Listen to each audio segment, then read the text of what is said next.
Okay, bismillahirrahmanirrahim. Assalamualaikum warahmatullahi wabarakatuh. Kita sambung kembali bicara kita berkaitan dengan zaman pemerintahan Khalifah Umar Al-Khattab dan juga penaklukan yang dibuat oleh Umar Al-Khattab dan juga tentera Islam dan juga sahabat Rasulullah SAW pada waktu itu dalam menyebarluaskan agama Islam dan meluaskan wilayah Islam. Dan kita telah dengar seperti ini berkaitan dengan bagaimana Khalifah Umar dan juga para sahabat Rasulullah SAW telah pun menakluk keseluruhan wilayah yang dikuasai oleh kerajaan Parsi, Majusi, Parsi.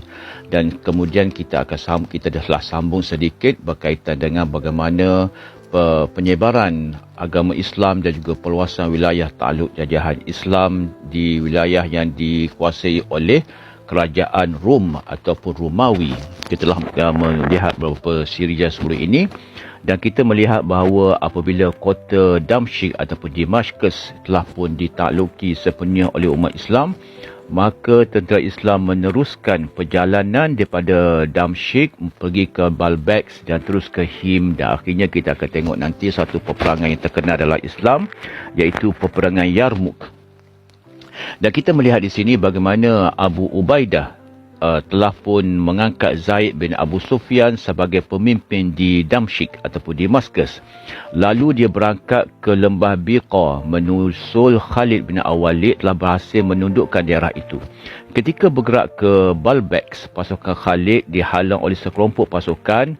Pasukan Khalid Al-Walid kemudian mengirim 50 pasukan berkuda, di antara mereka itu Milhan bin Yazid At-Tair dan Bunan bin Hazim Al-Qaisi untuk menyerang dan mendesak mereka sampai ke sempadan mereka lah, ke benteng-benteng mereka. Penduduk Baalbek merasa tidak ada harapan lagi selain meminta damai bila berlakunya peperangan yang begitu dahsyat menyebabkan penduduk Baalbek rasa macam akan kalah. Dan mereka mula meminta damai, maka terjadilah yang dikatakan sebagai perjanjian Baalbek. Permintaan mereka dikabulkan oleh Abu Ubaidah. Dia menulis surat pada mereka, satu surat jaminan tentang keselamatan mereka, harta benda, gereja mereka dan menangguhkan mereka sampai bulan Rabiul Akhir dan Jamadil Ula. Maknanya dikatakan damai itu boleh dibawa kepada Rabiul Akhir dan Jamadil Ula. Lepas tu siapa yang ingin pergi maka dia pergi ke mana saja, dan siapa ingin tinggal maka harus membayar jizyah, seperti mana yang dinyatakan oleh Ahmad Adil Kamal dalam At-Tariq ila Damsyik halaman 389. Kita boleh tengok kat sini bagaimana tentera Islam walaupun dia masuk, dia tidak memaksa semua orang masuk Islam.